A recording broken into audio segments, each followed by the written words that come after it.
नमस्कार मित्रों, मैं पंडित अखिल शुक्ल, जय महाकाल आयुर्वेद।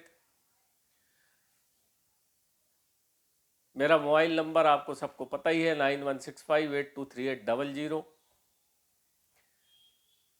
आज सावन का महीने का कल आखिरी सोमवार आ रहा है, आज इतवार है। तो सावन के माह में रामचरितमानस की बात अगर न की जाए तो फिर सब जीवन ही व्यर्थ है। रामचरितमानस इसलिए बार बार मैं मित्रों आपको बोलता हूँ कि पढ़ना चाहिए। उसमें सब कुछ है, ऐसा कोई भी चीज़ रामचरितमानस के अंदर नहीं है जो आपके काम आ सके। आपको ज़रूर उसको पढ़ना चाहिए और उसका अतिशय लाभ होता है। मैंने अपने जीवन में, मैं बचपन से पढ़ते चला आ रहा हूँ और सावन माह और भादो माह में ख़त्म पूरी करता हूँ आराम से, धीरे धीरे, जब भी समय मिले, सुबह शाम रात को। तो पढ़ना चाहिए, उससे आपकी बुद्धि और मन को शांति मिलती है।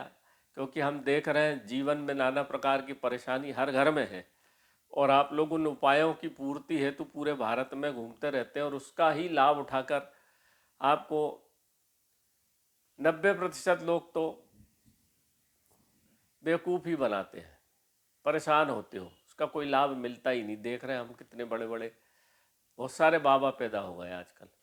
तो वहाँ लाभ तो मिलेगा। जो सबसे बड़ा अमृत का कुंड हमारे पास है, मगर हम उसको छोड़ के बाहर घूमते रहते हैं और उसका फिर परिणाम होता नहीं कुछ। अगर आप इसको पढ़ते रहे तो आपको बिल्कुल आशातीत लाभ होगा। अब तुरंत ना हो, थोड़े समय बाद हो, पर होता पक्का है।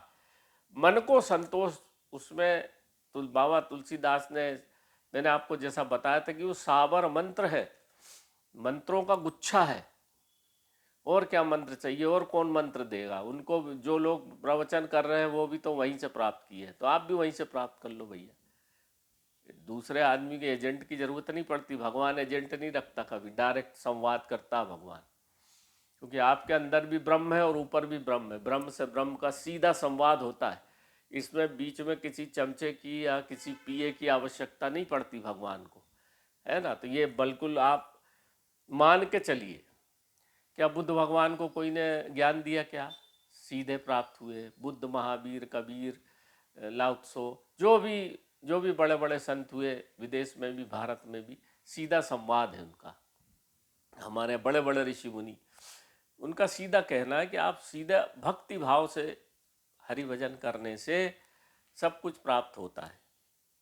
ये रामचरितमानस का सार है और सीधी सरल भाषा है। अब मैं आपको बता दूं इसका, आप रामचरितमानस में उत्तरकांड में जाएंगे आखिरी में, बिल्कुल जब करीब पेज नंबर मेरे 60 के बाद, 61, 62, 63 में ये मिलेगा आपको संवाद। ये बहुत बढ़िया चीज़ है जो मैं अब आज पढ़ के बता देता हूँ, फिर समझा दूंगा। पीपल तरु तर ध्यान सो करई। इसके एक एक बाद में बता दूंगा। पीपल तरु यानी पीपल का पेड़ के नीचे ध्यान करना चाहिए। और जाप यज्ञ, जाप और यज्ञ, जाप यानी यज्ञ। पाकर तरु करई, पाकर एक पेड़ होता है, पीपल की जात का होता है, सफ़ेद रंग का पेड़ होता है। अधिकांशतः वो पेड़ दूसरे पेड़ पे उगता है और नीचे जब उगता है तो बहुत विशाल वृक्ष, जिसको बोधि वृक्ष कहते हो ना, वो असल में पाकर का वृक्ष है। पाकर सफ़ेद रंग का, उसका पूरी छाल होती है, दूध निकलता है उसमें, बहुत विशाल वृक्ष होता है वो पाकर। पत्ते उसके छोटे गोल से होते, पीपल के जैसे होते, पर उसकी पुच्छी नहीं होती। इसको पाकर बोलते, समझ लीजिए बात को, है ना। और अम्बा छाँव कर मानस पूजा, अम्बा यानी आम, आम के नीचे मानस पूजा की जाती है। मन की शांति के लिए आम के पेड़ के नीचे पूजा की जाती है। रामचरितमानस में लिखा है, अपने मन से कुछ नहीं बोल रहा हूँ, और प्रमाणिक है ये। इसलिए आप देखो, बंधन वार करते हो ना, जब आम आम का पूजा पाठ करते हो, घर में कोई भी मांगलिक कार्य आपके होता है, तो आम के वृक्ष की आप बंधन वार करते हो, आम की लकड़ी की हवन में सविधा बनाते हो। क्यों? और आम का जो धुआं निकलता है उससे मानसिक शांति मिलती है। अब तो वैज्ञानिक तौर पर भी ये सभी वृक्षों की गणना हो चुकी, सभी सभी लोग अब वैज्ञानिक तौर पर मान गए कि आम के वृक्ष की आहू में लकड़ी जलाने से मानसिक शांति मिलती है, मान गए हैं लोग। और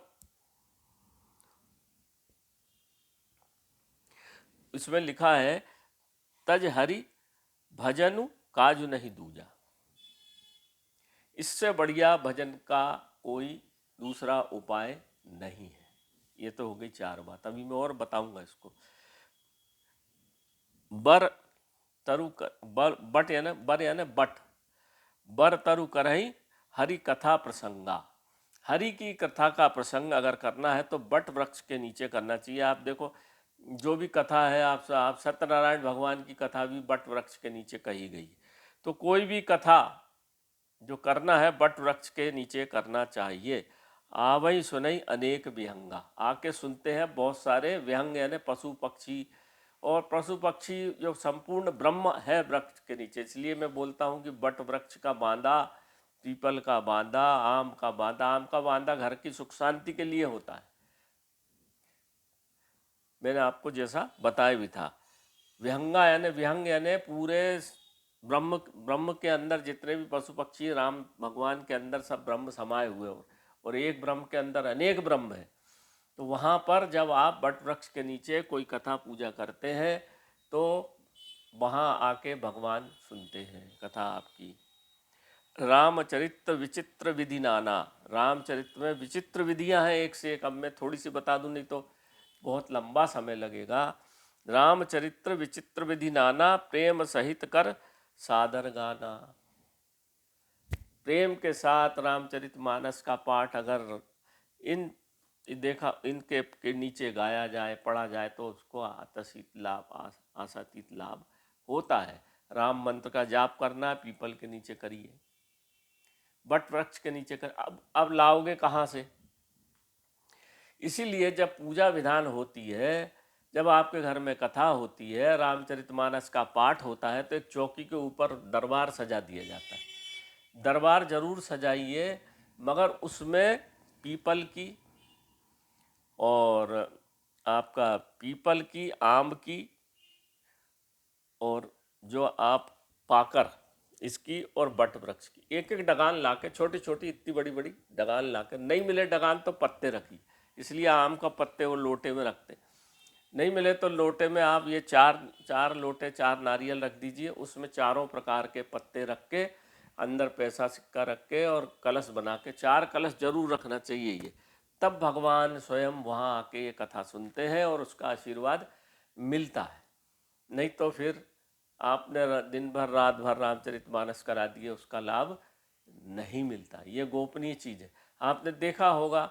ये हम सनातनी हैं तो हमको ये सब चीज़ें मालूम होना चाहिए। किसी ने आपसे पूछ लिया कि बजरंग बली के मंदिर के ऊपर पीपल का पेड़ क्यों होता है? जहाँ भी बजरंग मंदिर होगा वहाँ पीपल का पेड़ होगा, देखिए। इसीलिए होगा कि पीपल वृक्ष के नीचे ध्यान लगाते हैं, ध्यान लगाया जाता है। वहाँ भगवान बजरंग बली बिठाने से जहाँ बजरंग रहेंगे वहाँ राम रहेंगे। इसलिए हर बजरंग बली का जो पुराना से पुराना मंदिर भी देखोगे आप, वहाँ पीपल का, बरगद का और ये आम का आसपास पेड़ जरूर मिलेगा। पुराने मंदिरों में थे सब ये पेड़, चारों प्रकार के पेड़ थे, और बीच में पानी का स्थान रहता है। जो पुराने मंदिर उनमें सब मिलेगा। नए मंदिर में भले ना मिले, पर पीपल का पेड़ तो हर जगह मिलता है। इसका ये कारण है, ध्यान रखिए, इसको समझिए। नहीं तो आजकल वो एक कौन से उत्तर प्रदेश के मंत्री जी, उन्होंने रामचरितमानस को ही गलत बोल दिया, मोरे मोरे कौन है वो, न पढ़े न लिखे। भगवान ने उनको, राम भगवान ने इतना अच्छा पद दिया, और उन्हीं की वो, उनके अंदर भी राम है, पर वो समझे नहीं उस बात को। तो ऐसे दुष्ट लोग जब कोई बात बोले तो उनकी बात को समझाने के लिए ये सब चीज़ें आपको मालूम होना चाहिए। रामचरितमानस में पूरी चीज़ों के उत्तर हैं, तो आपको जानना आवश्यक है। और यही चारों पेड़ जो हैं बहुत बड़ी महाऔषधियाँ हैं। इनसे सब प्रकार की बीमारी, तंत्र बाधा, आपने देखा होगा जितने तांत्रिक लोग बताते हैं, पीपल के पेड़ का पत्ता ले आओ, आम का पत्ता ले आओ, उसमें सिंदूर रखो, उसमें हल्दी रखो, गड़ाया तो आपके काम होने, मानसिक शांति मिलती है उससे। पीपल के वृक्ष को, आम के पत्ते को, मैं देखता हूँ यूट्यूब पे जो नाना प्रकार के जो विधान बताए ना, टोटकों की किताब आती है, उससे पढ़ के जो ये लोग बताते हैं, पर उनको कारण नहीं मालूम है। कारण जो है तुलसीदास बाबा ने रामचरितमानस में लिखा हुआ है, कौन सा वृक्ष क्या फल देगा। आप इसको सुन ले, मैंने बता ही दिया आपको क्या करना चाहिए। पीपल के नीचे ध्यान, पाकर के नीचे आपको जाप करना चाहिए, नहीं, और आम के वृक्ष के नीचे मानसिक पूजा करना चाहिए।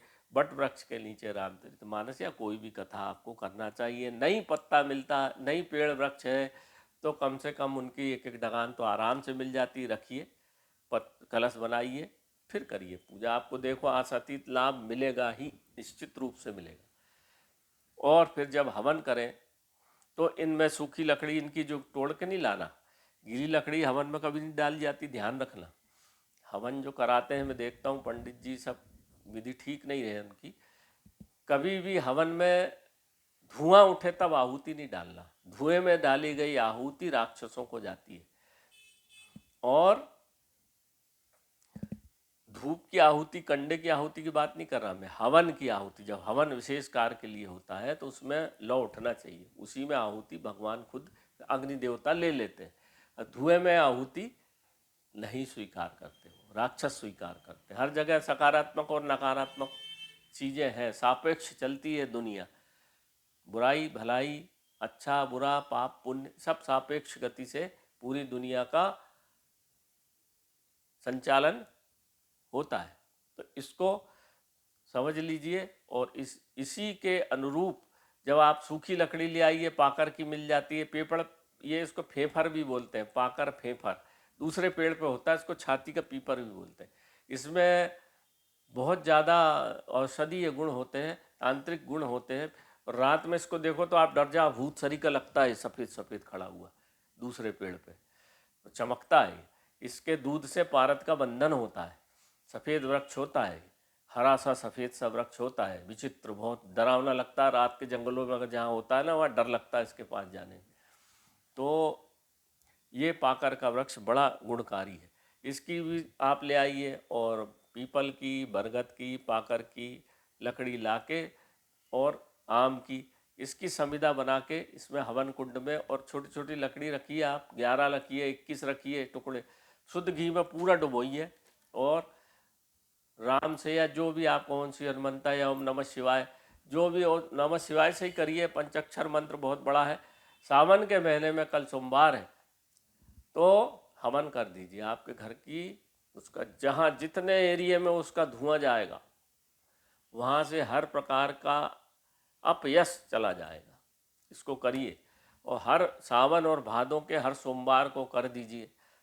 बड़ा सरल है, किसी पंडित जी को बुलाने की आवश्यकता नहीं। अपने घर में बढ़िया सब सजाइए, भगवान राम का विग्रह रखिए, राम भरत शत्रुघ्न सीता माता हनुमान जी का विग्रह रखिए, उनके हाथ जोड़िए। रामचरितमानस का सुंदर कांड करना है तो कर दीजिए, बढ़िया और अच्छी बात रहेगी। करके ओम नमः शिवाय से 11 आहुति दीजिए, 21 दीजिए, चारों लकड़ी की 11 11, 21 21, जो भी आहुति आपको देना है दे दीजिए। तो आपके घर की आदि समस्याएं समाप्त हो जाएंगी, आप जितने यज्ञ भाव से करेंगे। और इसके बाद सबको, जो कन्याएं हों, उनको थोड़ा थोड़ा जो आपकी श्रद्धा हो, फल फूल फल दे दीजिए, बढ़िया काम हो जाएगा। ये आपको मैं बहुत प्रमाणिक चीज़ बता रहा हूँ। हमारे को भी, हमारे जो सूरदास बाबा थे, उनका बताई हुई ये चीज़ है। आज मेरा समापन हो रहा है, आज हो जाएगा, कल मैं समाप्त कर दूंगा, रामचरितमानस फिर से शुरू कर दूंगा। तो मैंने कहा आज मेरा मन हुआ, भगवान राम की इच्छा से, कि आप लोगों को बताने के लिए उनका आदेश हुआ मन में, तो मैं आपको बता देता हूँ मित्रों। ये बड़ा अचूक उपाय है, बड़ा अमृत उपाय है, आप करके देखिए। मुझे पूर्ण विश्वास है कि आपको आशातीत लाभ होगा, आप कहीं नहीं भटके। जय नमस्कार मित्रों, जय श्री राम।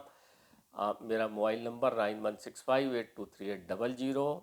जय महाकाल आयुर्वेद। इसको ये बड़ा धर्म का काम है, इस वीडियो को देखिए और सबको बताइए, ताकि ये सब लोग इसका लाभ उठा के अनावश्यक न भटके। पूरी दुनिया में देख रहे हो आप, हाहाकार मचा हुआ। भारतवर्ष इसलिए बचा हुआ कि भगवान प्रभु राम की कृपा है। आप सब लोग इसका करेंगे तो देश और यशस्वी बनेगा। और यहाँ सद्भावना बढ़ेगी, आपस में बैर कम होगा और हम सब अच्छे से रह पाएंगे। नहीं तो आप किसी को भी कष्ट दोगे तो आपको भी उतना ही कष्ट भोगना पड़ेगा। दुनिया देख रहे हो आप कहाँ जा रही, बस यहाँ इस धरती पे भगवान राम की कृपा से हम सब सुख शांति से दो रोटी खा रहे हैं। तो मेरा ऐसा मानना है, बाबा तुलसीदास की कृपा से आप इस उपाय को जरूर करिए और आशातीत लाभ उठाइए। नमस्कार।